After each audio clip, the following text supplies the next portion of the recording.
Venise, la ville du romantisme et de l'élégance du siècle des Lumières, et Carnaval, la fête de l'irrespect et du désordre, se sont rencontrés un jour pour donner naissance à l'événement le plus recherché, le plus fantasmé, le Carnaval de Venise.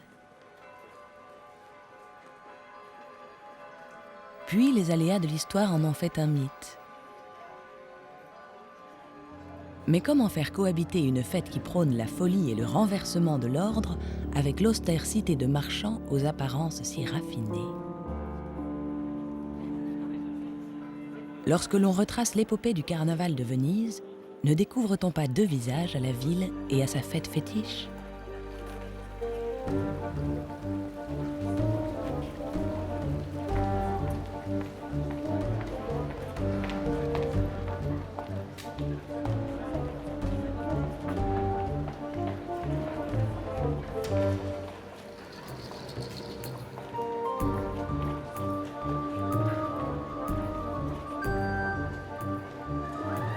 Pourquoi, depuis des siècles, ce carnaval de Venise tient-il une place à part dans l'imaginaire des touristes du monde entier?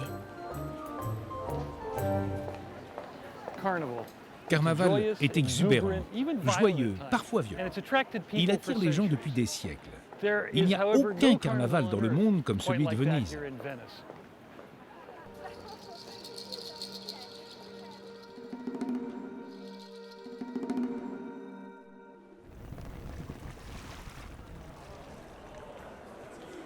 En cette nuit de février, des ombres qui semblent sorties d'un passé révolu envahissent les canaux et les palais.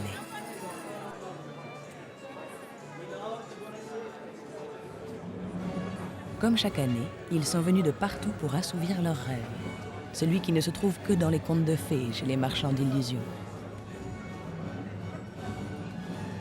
Ils sont là pour revivre la plus mythique des fêtes, le carnaval de Venise, tel qu'il était au temps de sa splendeur, au XVIIIe siècle.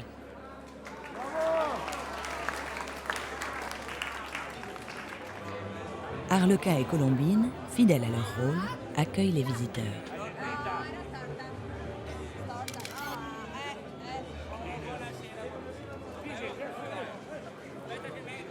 Les bals sont le paroxysme de la soirée. Mais irrespect de la tradition, les menuets sont accompagnés par des éclairages de discothèques et les standards musicaux trouvent un écho bien étrange dans des palais vénitiens.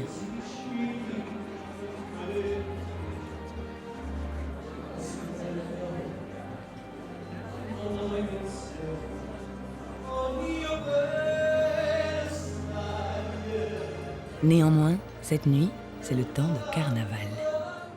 Carnaval est un moment où la société se regarde dans un miroir qui, comme tous les miroirs, inverse la droite et la gauche, le haut et le bas, le masculin et le féminin, la vie et la mort, etc.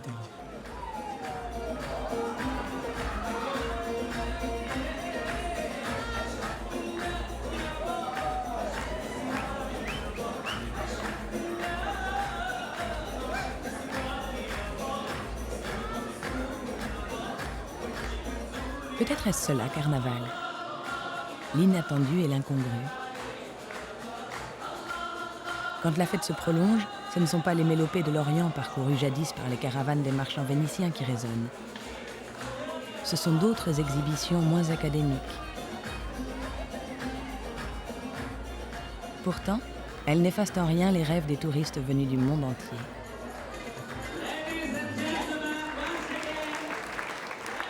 San Francisco, California. Ils sont portugais. I come from China. You need to be in Carnival. Fantastic, amazing. Wonderful atmosphere. Momento di festa. C'est le divertissement. Stupefacente. Very romantic. Il n'y a pas de mots pour décrire ce que je suis en train de vivre. Sempre magica. C'est le romantisme. It's Venice. It's a dream.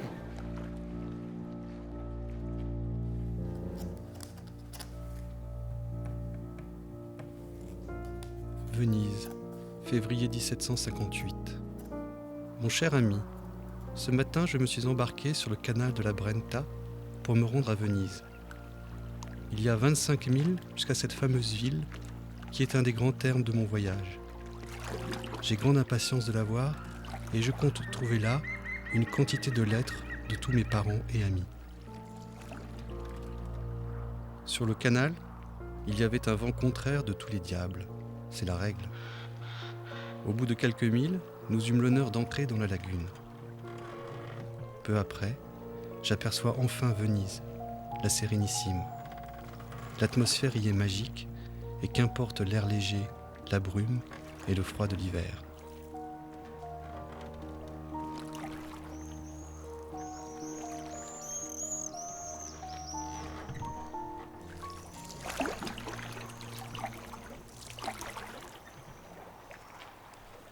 Le comte de Newbury, avant de s'engager dans une carrière et de faire un mariage de raison, avait, afin de parfaire son expérience de la vie, entrepris un voyage à travers divers pays. C'était une pratique courante chez les fils des nobles familles d'Europe au XVIIe et XVIIIe siècle. On l'appelait le Grand Tour. Il pouvait durer 2 ans et Venise en était un passage incontournable. Surtout si ce passage coïncidait avec Carnaval.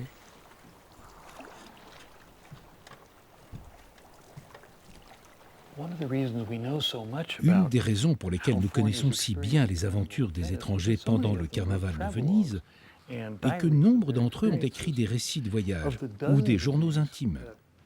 Grâce à la douzaine que nous connaissons, certains publiés et d'autres non, une image nette transparaît de l'intense expérience qu'était Carnaval pour ces étrangers.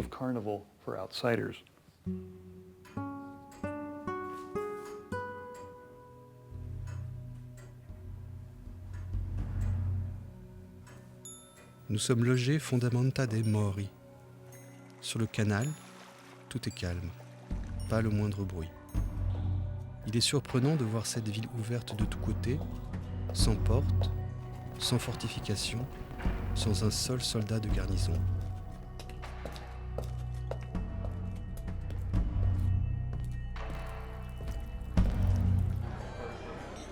Tout annonce que la saison des bals sera brillante. Tout est réuni pour charmer, musique, peinture, décoration. Rien ne manque à ces cérémonies où préside le bon goût, où règne le luxe et la mode, les arts et l'intelligence. Encore quelques jours, et l'on ne saura plus quel lieu choisir pour aller y divertir sa nuit, tant il y aura de bals ouverts, tant nos hôtes mettent d'empressement à satisfaire le goût des convives par toutes sortes de réjouissances.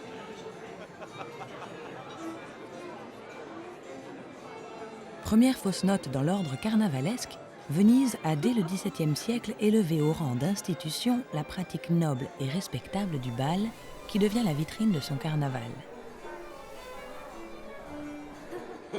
Mais derrière les miroirs fatigués des palais, que reste-t-il de l'image traditionnelle de carnaval ?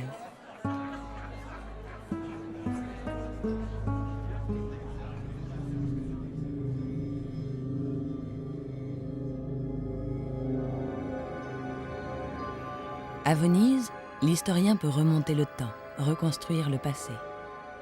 Ville figée dans les limites que lui a octroyées la lagune, elle a conservé dans ses murs toutes les traces de son histoire.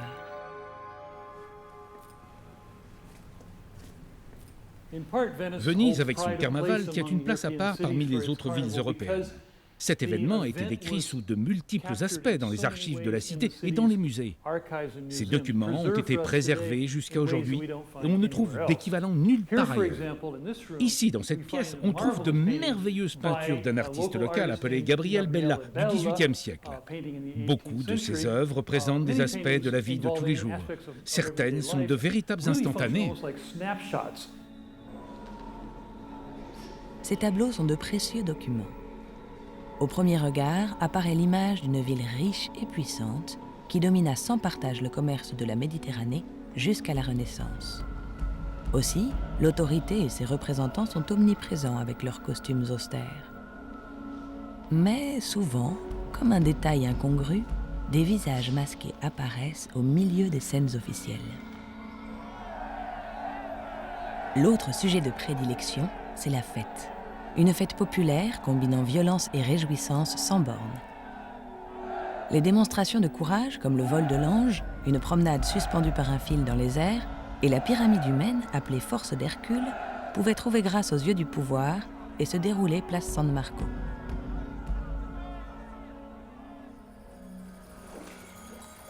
Mais comment pouvait être Carnaval lorsque Bella le racontait en 1770 ? Le carnaval vénitien présente des manifestations du carnaval populaire. Par exemple, les identités de quartier à Venise, ces identités de quartier donnant lieu dans le carnaval à de véritables affrontements. Les plus classiques étant la bataille sur le pont. Ça, c'est un des classiques des carnavals de toute l'Europe, que cet affrontement des jeunesses. Il y avait des batailles sur ce pont d'apparence très banale et qui est encore appelé Ponte dei Pugni. Sur celui-ci, 1 millier de combattants se retrouvaient pour se battre, pour contrôler et dominer cet espace. Cette activité devint si populaire et la foule qu'elle attirait devint si violente que le gouvernement vénitien eut peur que ça n'interfère avec le carnaval plus profitable pour nobles et touristes.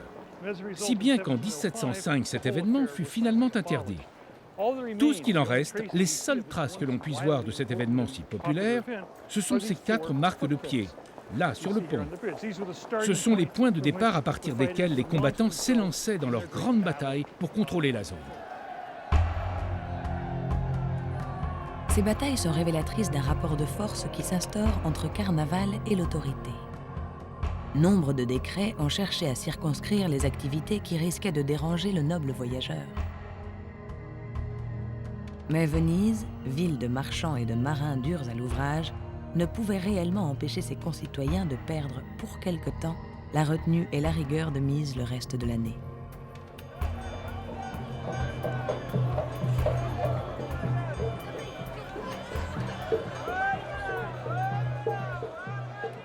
Comme partout en Europe, cette période de défoulement au sortir de l'hiver était nécessaire.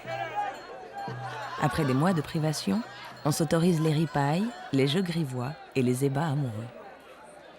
Cette période, loin de la rigueur et des interdits, était indispensable, même dans une cité comme Venise, alors si riche et au mode de vie si moderne.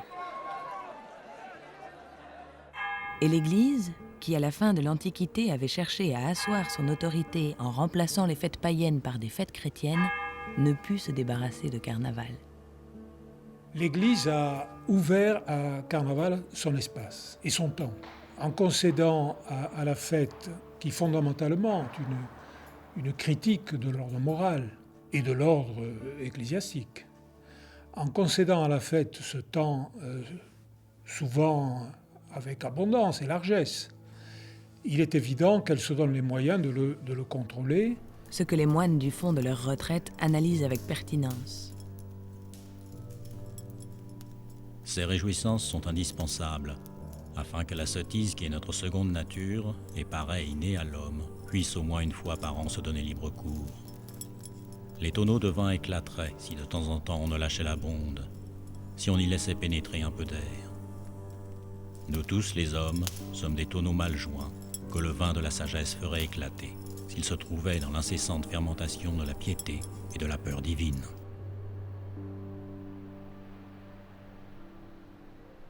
Des défouloirs de carnaval, le peuple vénitien savait en organiser. Des jeux dignes des cirques romains se déroulaient loin de l'honorable place San Marco. Dans des coins singuliers, dans d'étranges endroits, dans des zones obscures de Venise, comme ici au Campo San Giobbe, les Vénitiens faisaient des choses très étonnantes comparées à ce qui se passait place San Marco. Ici, par exemple, se tenait souvent ce qu'ils appelaient le Calci dei Tori, et qui est très différent des combats de taureaux que l'on trouve en Espagne. À la place de taureaux, ils prenaient des vaches et des bœufs et attachaient de longues cordes à leurs cornes. Ils excitaient des molosses en leur piquant les oreilles jusqu'à les rendre fous de douleur, jusqu'à ce qu'ils se cabrent. Puis ils les lâchaient. Les hommes qui tiraient sur les cordes s'en servaient pour contrôler leurs bêtes. Mais surtout, en dominant leurs taureaux, ils gagnaient honneur et admiration aux yeux de leur communauté.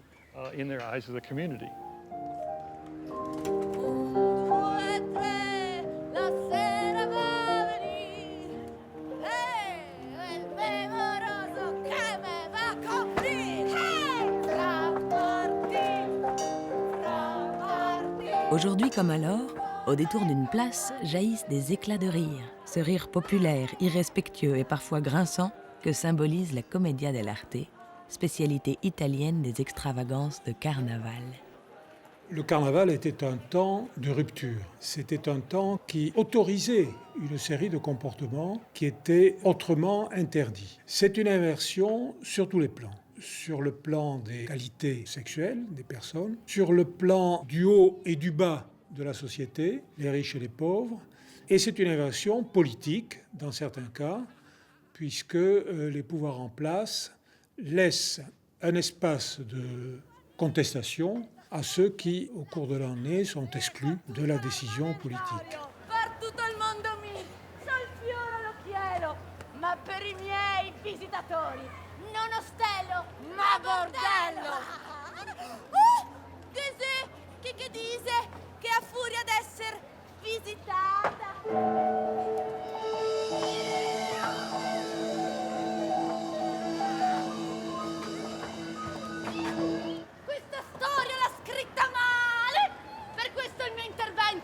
Non sarà mai casuale.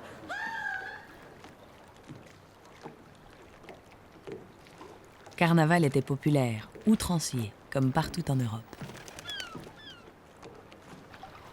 Mais la noblesse vénitienne ne pouvait répondre à ce carnaval des rues que par une démonstration de son sens de l'esthétisme et du raffinement. Pour le marquis de Lalinde, voyageur français du XVIIe siècle, carnaval et musique sont inséparables. Venise est l'endroit où la musique est la plus raffinée. Tous les théâtres d'Europe et d'Italie ont des musiciens qui viennent de Venise. Il n'y a pas eu depuis longtemps de compositeurs aussi célèbres que Buranello et Pergolese. L'opéra intitulé La Serva Padrona eut un grand succès. Ce fut un véritable plaisir que d'y assister et les spectateurs qui m'entouraient étaient transportés d'émotion.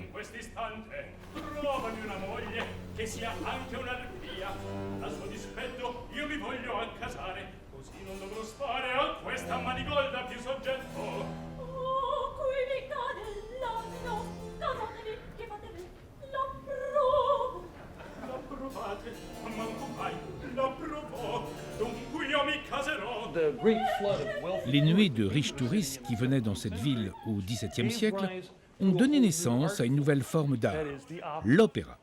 Des théâtres comme celui-ci, et de plus grands et de plus petits, ouvraient partout dans Venise. Pour la première fois, les théâtres deviennent publics et vendent des tickets à des gens ordinaires qui veulent venir et écouter de la musique, ce qui était cher et compliqué et que seuls les princes pouvaient s'offrir. Aussi, en moins d'une décennie, les théâtres développèrent dans Venise un star system composé de riches sopranos, des femmes qui rapportaient beaucoup d'argent. Des légions de fans aussi bien vénitiens qu'étrangers leur vouent un culte immense. L'opéra et le théâtre vont devenir les attractions de la cité qui en fera sa vitrine. Elle ira même jusqu'à moduler la durée de son carnaval sur cette saison culturelle.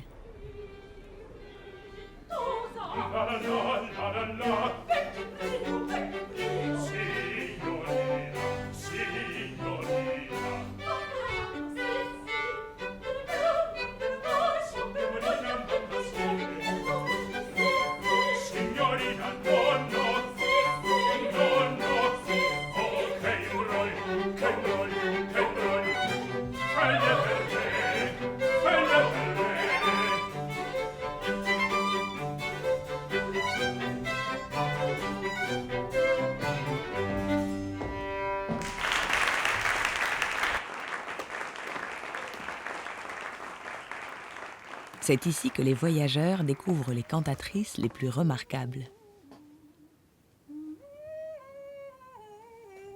Les troupes sont excellentes à Venise, et la Tonelli est bien la meilleure actrice qu'il m'ait été donné de voir.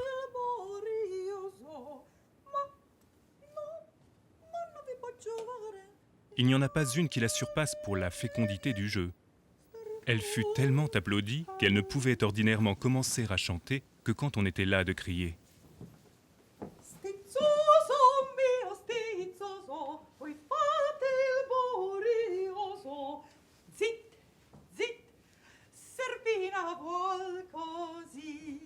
Venise a substitué les danses des palais aux fêtes paysannes et l'opéra au spectacle des rues. Mais au même moment, la ville initie la billetterie payante. Comme si derrière chaque événement se dessinaient sournoisement des intérêts cachés. La cité, comme à son habitude, saurait-elle tout régir? Sur les rives de l'Adriatique, deux visages se dessinent. La fête populaire, qui cherche à s'exprimer, et la noblesse vénitienne, qui adapte sa fête à son image. Tous deux ont un point commun, ils portent le masque.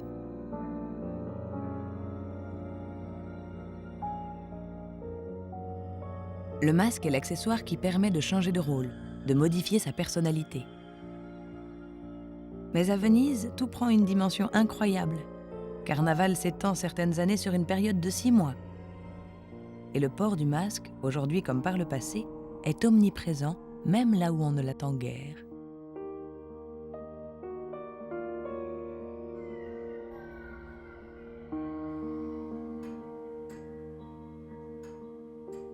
La totalité du carnaval et de la fête après l'Ascension est consacrée à la mascarade. Je vous dirais qu'il n'y a pas de lieu au monde où la liberté et la licence règnent plus souverainement qu'ici. Ne vous mêlez pas du gouvernement et faites tout ce que vous voudrez. Masqué, on peut tout oser, tout dire. Autorisé par la République, le masque est protégé par elle. Masqué, on peut entrer partout, dans les salons, dans les offices, dans les couvents, au bal, au palais, dans les tripots de jeu. C'est masqué que l'on expédie ses affaires et que l'on plaide ses procès. Un autre garant du secret est une gondole, que l'on ne rencontre plus aujourd'hui sur les pontons de la place San Marco. Pour les visiteurs, Venise offrait une attraction tout à fait unique. Une gondole avec une cabine fermée ou felsa, qui était idéale pour faire le tour de la ville. Elle permettait de voyager dans l'anonymat, un moyen de voir sans être vu. C'était parfait pour organiser des rencontres, pas seulement pour les touristes, mais aussi pour les prêtres, les nonnes et les femmes de la noblesse, pour ceux qui avaient des affaires secrètes à traiter. Si l'on voulait transformer cette gondole en chambre d'hôtel flottant pour un rendez-vous galant, il suffisait de fermer la fenêtre.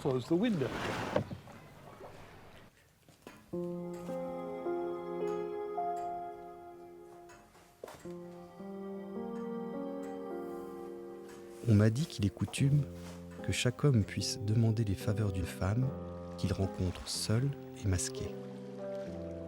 Les nobles femmes vénitiennes ont la réputation d'être sulfureuses et pour s'adonner au libertinage, elles n'hésitent pas à s'apprêter de la même manière que les courtisanes.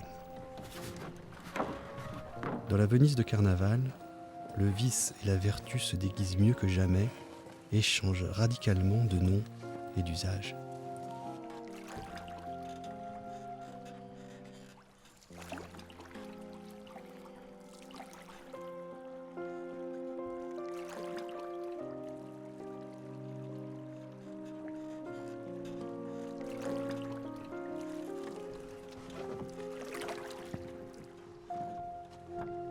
Dans les carnavals traditionnels, la place des femmes est une place importante puisqu'elles sont essentiellement les proies que l'on pourchasse et que l'on effraie.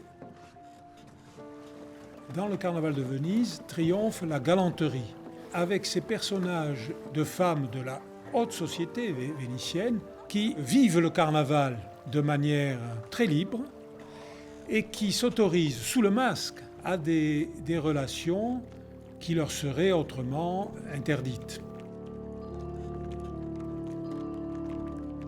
Cette dimension du carnaval de Venise, qui est une dimension de libertinage, mais de libertinage réciproque, libertinage sans frontières d'ailleurs. On le voit bien avec Casanova. Il y a là quelque chose que très peu de carnaval autorisent, alors même qu'ils envient Venise sur ce plan-là.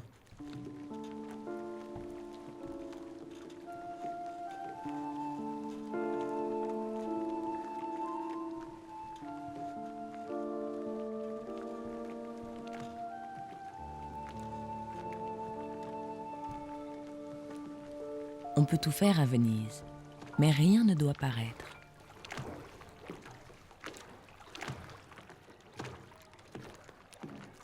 Les Vénitiennes étaient des femmes libérées avant l'heure, mais derrière ce libertinage sans frontières émerge une véritable entreprise du sexe à caractère moderne.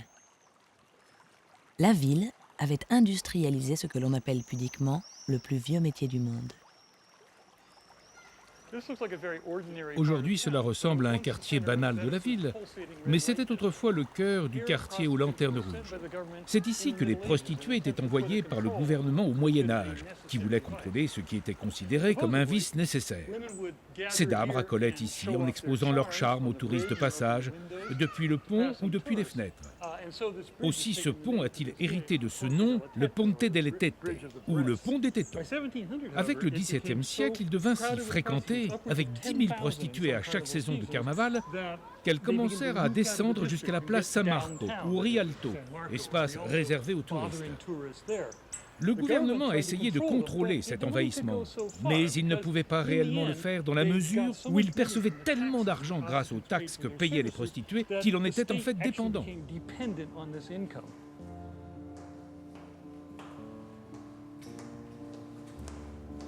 Venise tirant des revenus de la prostitution, le vernis s'effrite. Et de mystérieux rapports de police éclairent cette face cachée de la ville. Pour obéir au vénéré commandement, je vous rapporte que la nuit dernière, des filles de joie ont envahi la place Saint-Marc et notamment les arcades des Procurati où j'ai trouvé plus de femmes couchées que debout. Les irrégulières sont partout et les courtiers d'amour s'en vont offrir Madame la Comtesse ou Madame la Chevalière à tout venant, de sorte qu'il arrive quelquefois à un mari de s'entendre proposer son épouse. Au-delà de l'abus que je vous dénonce, je me dois de vous faire observer que demain est jeudi gras et que l'explosion de la joie est plus forte que les autres jours de l'année. Vous croirez sans doute convenable d'augmenter le nombre de vos indicateurs, de les multiplier non seulement pendant le jour, mais encore pendant la nuit.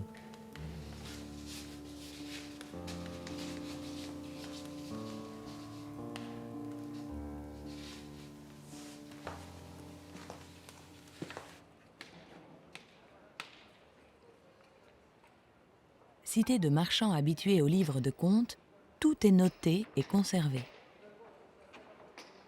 Aux archives d'État de la ville, l'histoire de Venise et des femmes se précise. Dès 1232, la loi autorise la prostitution. Puis le Sénat établit que toutes les prostituées sont libres d'exercer, à condition qu'elles restent à l'intérieur d'une zone bien délimitée, protégée par des gardes. Elles doivent verser une somme fixe pour la location des locaux et pour le salaire de la gardienne. Un traité intitulé « Les tarifs des putains de Venise » étudie nommément les principales beautés vénales de la ville, avec réflexion sur leurs techniques, commentaires et appréciations détaillées destinées à mettre au parfum les futurs clients.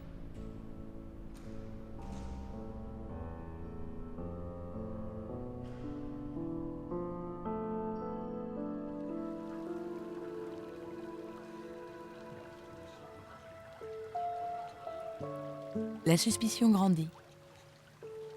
La ville semble s'accommoder des débordements de carnaval tant qu'ils ne nuisent pas à la venue du riche voyageur. Et pour l'attirer, elle va développer un nouveau pôle d'attraction. Elle est la première à institutionnaliser une autre activité du carnaval, le jeu de hasard.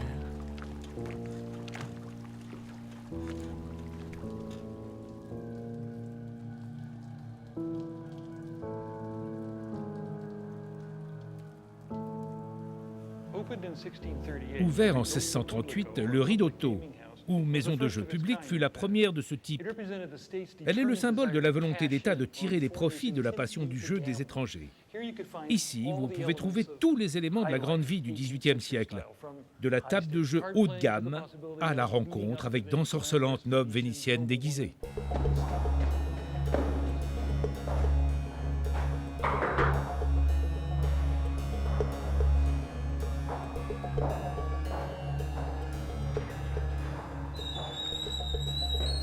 Le Ridotto est un lieu à la fois joli et étrange, où personne n'a l'audace d'entrer sans masque. On y croise une foule d'anonymes qui ne s'adressent la parole que s'ils se reconnaissent. Aussi, on parle rarement, et on ne se découvre le visage sous aucun prétexte. Quelques cierges suffisent à éclairer la pièce dans laquelle les tables de jeu sont étroitement gardées et où l'argent en abondance est gagné et perdu. Il y a là un aspect du carnaval de Venise qui, encore une fois, amplifie, hyperbolise des aspects généraux du carnaval. Il y en a pour le XVIIIe siècle de magnifiques évocations des tables de jeu vénitiennes où la tromperie, l'astuce, le trucage vont avec le masque. Le masque n'est plus simplement une façon de déguiser une identité, mais il est aussi une manière de tromper le pigeon et de se jouer de la naïveté du gogo. Et là, on voit le carnaval basculer vers les bas-fonds.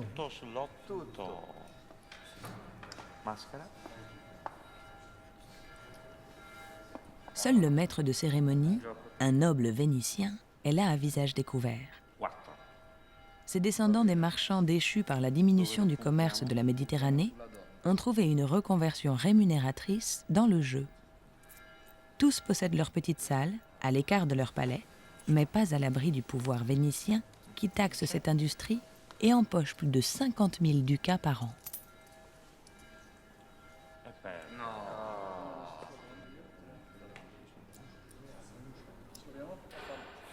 Je mets mon chapeau et nous sommes prêts pour y aller. Voilà. La ville de Venise s'éloigne de plus en plus de son image de république respectable.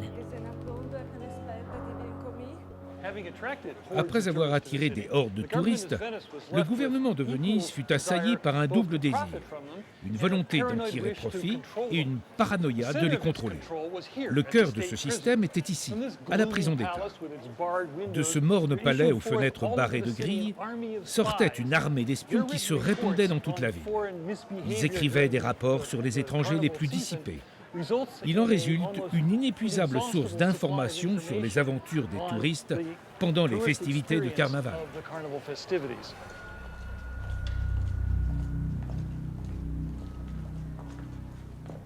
Que ces motifs soient légitimes ou non, la ville entretenait une armée d'espions et d'informateurs.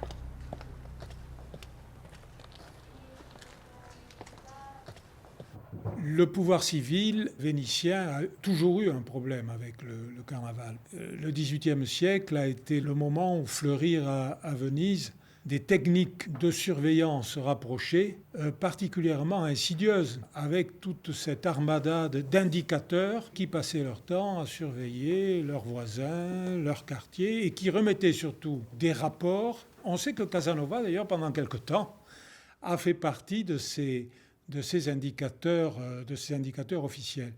Qu'est-ce que ça veut dire ? Ça veut dire tout simplement que le pouvoir en place est inquiet quant au développement possible des libertés carnavalesques.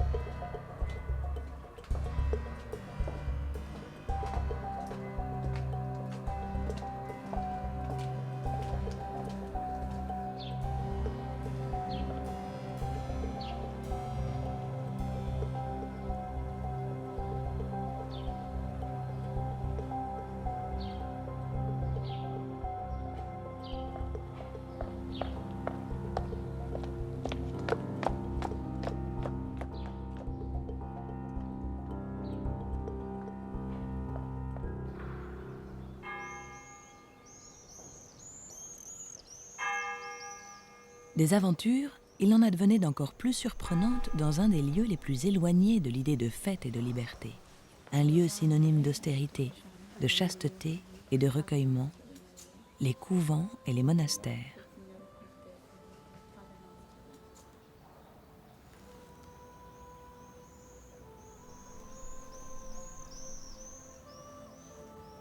Même la maison de Dieu était fréquentée par les espions. Pour obéir au vénéré commandement, je vous rapporte que rien n'est plus visité que le parloir des religieuses, qui est le rendez-vous des masques, malgré la vigilance et la rigueur des magistrats.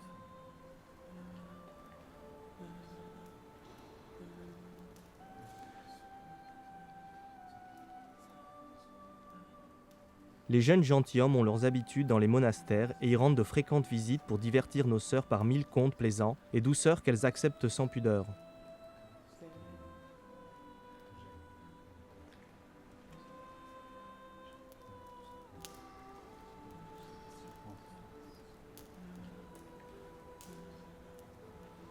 Il n'y a point de religieuse bien faite qui ne soit courtisée par plus d'un cavalier, et les mères supérieures ne servent qu'à faire trouver à ces filles plus d'expédients pour voir leurs amants.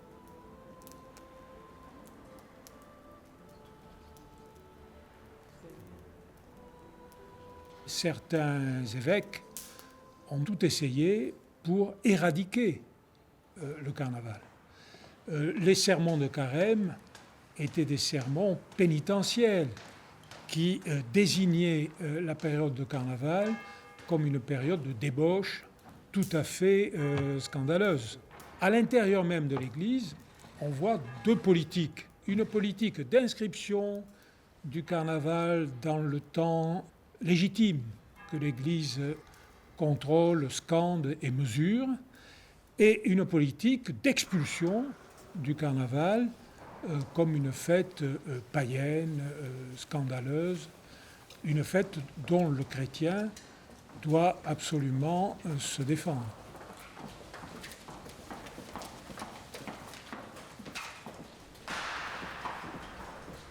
Les couvents accueillaient des filles de la riche aristocratie qui n'étaient pas particulièrement pieuses.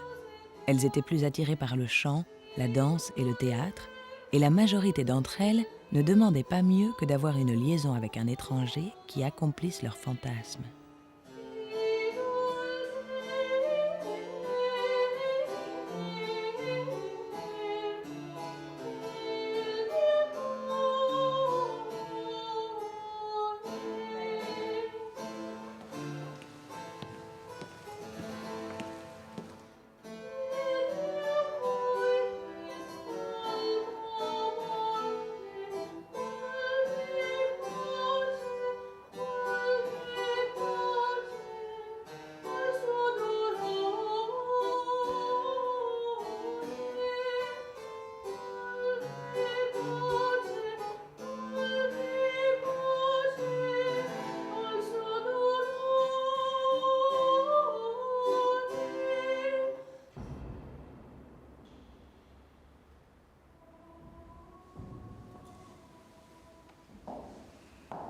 Les récits de voyage nous font découvrir que Casanova n'était pas le seul à jeter son dévolu sur les couvents.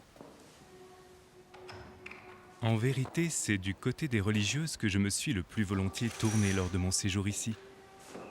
Toutes celles que j'ai vues à la messe derrière les grilles causaient et riaient ensemble de manière charmante. La fraîcheur des novices et la pureté de leur voix n'a pas d'équivalent. Mais les sœurs, plus jolies les unes que les autres, savent bien mieux s'apprêter de manière à faire valoir leur beauté.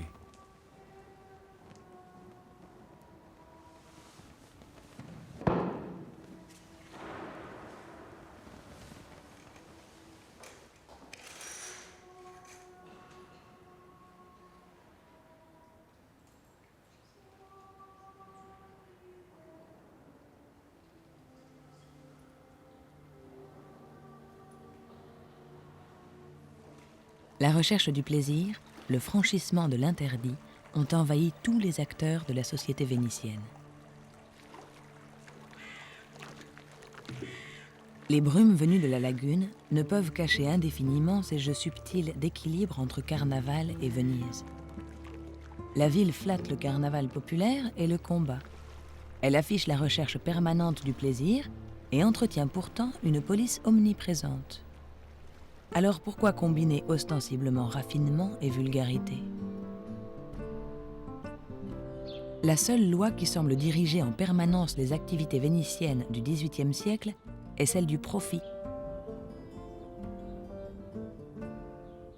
En effet, rien n'existe à Venise de légal ou d'illégal, de moral ou d'immoral qui ne soit lié à l'argent, taxé par la ville et régi par les marchands.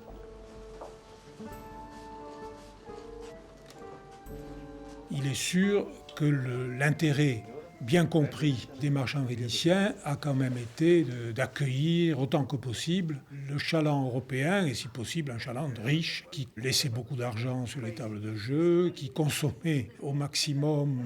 Et c'est en cela qu'il était très important que l'image de Venise soit associée à l'image de la fête, donc de la dépense sans mesure, de la dépense sans contrôle, et qui évidemment retombait dans l'escarcelle des Vénitiens eux-mêmes.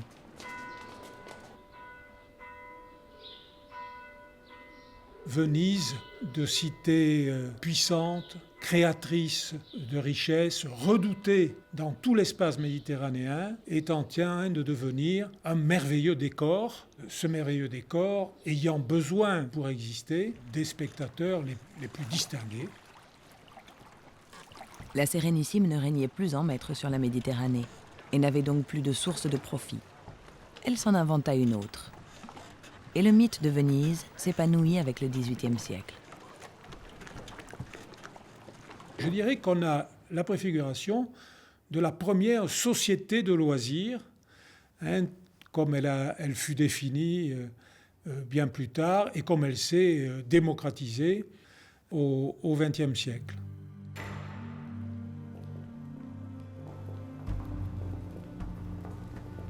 Dirigé par l'esprit commercial des marchands, le Doge et le Conseil des 10 avaient imaginé de réunir les ingrédients qui universellement attirent l'homme.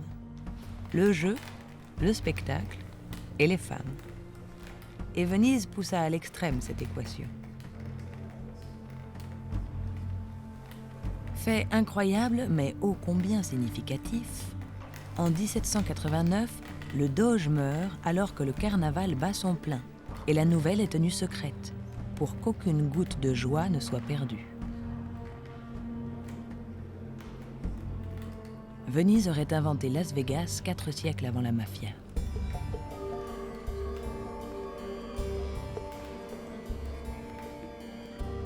Mais comment ce mythe du carnaval de Venise a-t-il survécu aux aléas de l'histoire ?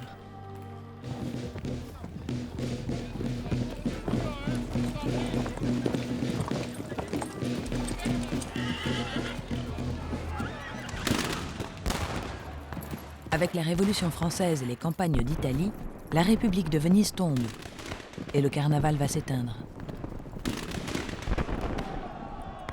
Bonaparte ne pouvait laisser derrière lui une ville en rébellion contre l'autorité. Pendant 2 siècles, la ville va vivre l'occupation autrichienne, puis être rattachée à l'Italie. Ces périodes politiquement instables ne sont pas favorables à un esprit de fête et de liberté. Mais Carnaval avait des ressources insoupçonnées. Dans les années 70, la jeunesse vénitienne renaît avec une envie de s'amuser, de rire, une volonté de porter le masque. Ce fut un fait absolument spontané, sans aucune arrière-pensée, sans aucun programme, sans aucune intervention extérieure. C'est de cette façon que les jeunes Vénitiens cherchaient à faire la fête durant cette période de carnaval. C'est comme une marmite qui explose, une marmite de vitalité. Une vitalité qu'il y avait alors à Venise. Aujourd'hui, elle existe toujours, mais de manière plus modérée. Comme elle était très forte, pour la contrôler, il fallait trouver des soupapes de sécurité. Thérapie du mal de société de la jeunesse 68arde, Carnaval retrouvait son rôle.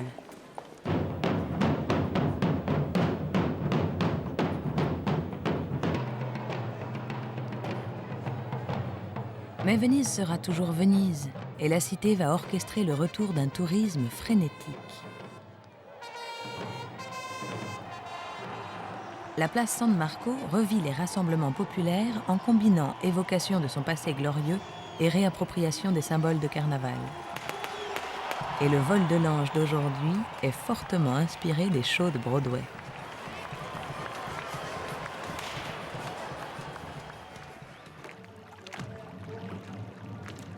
La foule est au rendez-vous pour assister au mariage éternellement renouvelé de Venise avec la mer.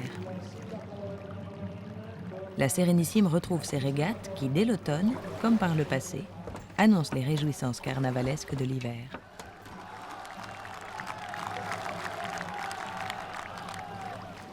Les touristes réinvestissent la place San Marco à la recherche de leurs rêves.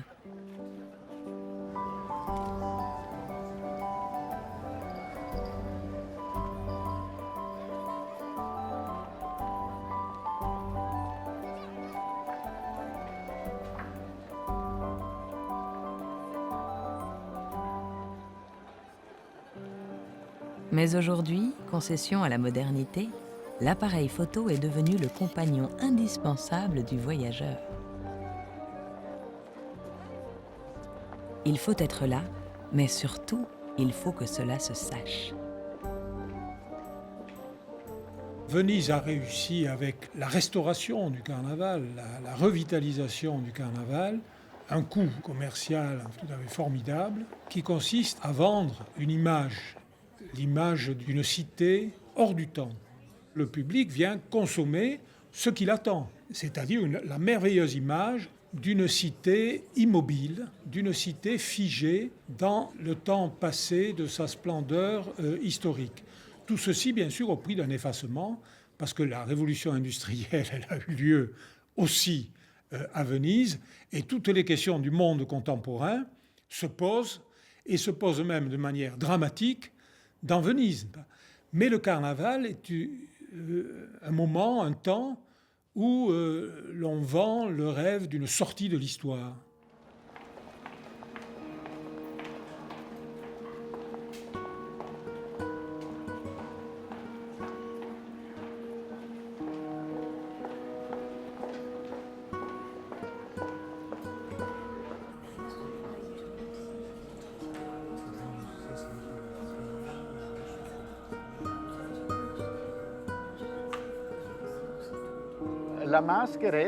Le masque permettait l'évasion la plus absolue que l'on pouvait s'autoriser. Aujourd'hui, pour la plupart d'entre nous, c'est un moyen de se mettre en scène, de se faire voir. De fait, à Venise, une bonne partie des personnes photographient les masques. Et une bonne partie des masques se promènent, récitant leurs partitions, paradant avec des habits magnifiques pour être vus, pour être regardés, et non pas pour se cacher.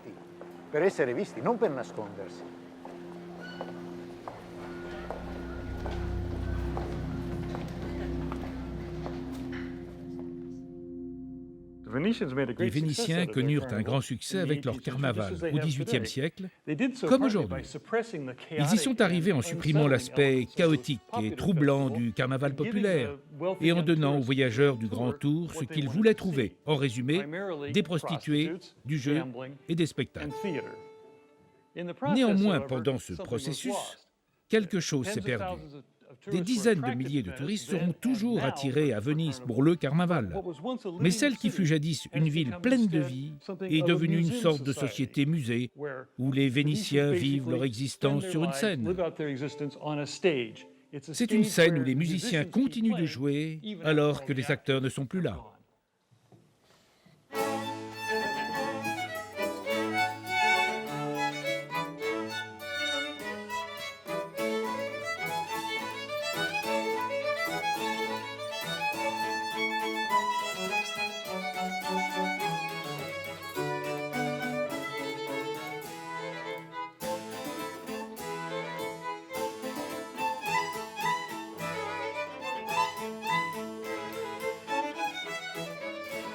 Que reste-t-il du XVIIIe siècle?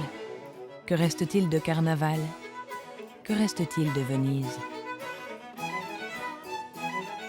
Place San Marco, l'espace semble trop grand pour les masques. On dirait qu'ils s'essoufflent.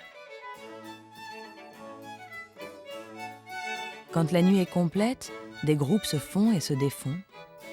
Certains s'enlacent autour des orchestres.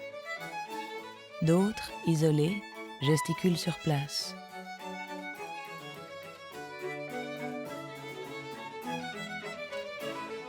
Chaque année, Carnaval semble se perdre dans la lassitude du temps et s'endormir dans la mémoire des fantasmes du passé. Mais tel le phénix, il renaît de ses cendres et perpétue le mythe. Chaque année, les voyageurs sont là, peut-être pour rencontrer le rêve d'un passé idéalisé, loin d'un quotidien où l'imaginaire et le jeu se font rares.